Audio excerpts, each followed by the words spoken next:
Bienvenue. Aujourd'hui, on va décortiquer ensemble une technique vraiment puissante pour naviguer dans les moments de haute pression. Vous savez, ces instants où chaque décision compte et où il faut garder la tête froide. C'est un véritable art du contrôle intérieur. Allez, on se met en situation. Imaginez un moment super tendu, une situation vraiment délicate, où on a l'impression de marcher sur des œufs. Chaque geste, chaque parole peut faire basculer les choses. C'est dans ce genre de moment que la pression est à son maximum. La source qu'on étudie aujourd'hui le dit sans détour. Une fausse manœuvre peut être fatale. C'est fort, hein? Ça pose tout de suite le décor. Ça nous rappelle qu'il y a des moments dans la vie où l'erreur n'est tout simplement pas permise. Les enjeux sont bien trop élevés.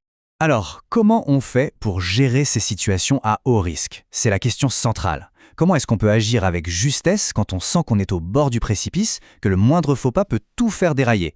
C'est ce qu'on va voir maintenant. Et là, ce que la source nous propose, c'est assez surprenant. Parce que notre premier réflexe, bien souvent, c'est de vouloir agir sur l'extérieur, de réagir immédiatement. Mais non. La clé, nous dit-on, c'est que la toute première action à mener, elle n'est pas extérieure, elle est intérieure. Tout part d'un réajustement en soi. On en arrive donc au cœur de la méthode. Cette première étape, c'est de se connecter à son esprit. Alors, ça peut paraître un peu abstrait dit comme ça, mais on va voir que c'est en fait très concret. Se lier à l'esprit, qu'est-ce que ça veut dire?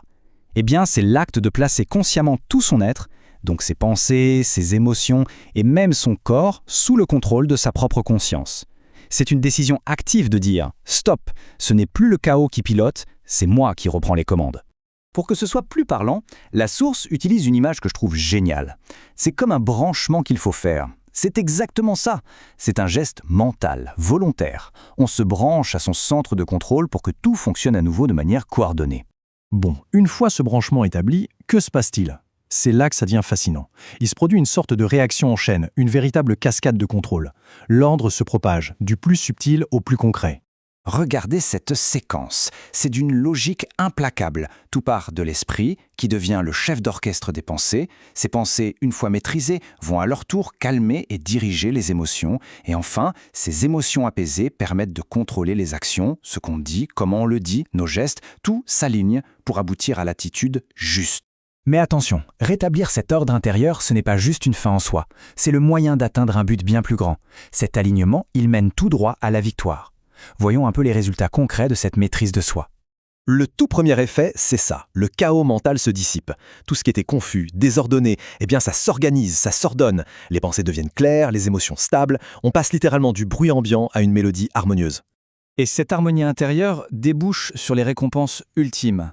L'action devient équilibrée, juste, elle est harmonieuse. Le résultat, ce n'est plus seulement de survivre à la situation, c'est d'en sortir victorieux. La source utilise même un mot très fort, le salut, pour dire à quel point ce processus peut être salvateur. Et tout ceci nous amène à une dernière réflexion, une question qui ouvre pas mal de perspectives. Et si le plus grand pouvoir au fond, ce n'était pas d'essayer de contrôler les événements extérieurs, mais bien de se connecter à soi-même? Peut-être que dans les moments les plus critiques, la solution la plus puissante se trouve juste là, à l'intérieur.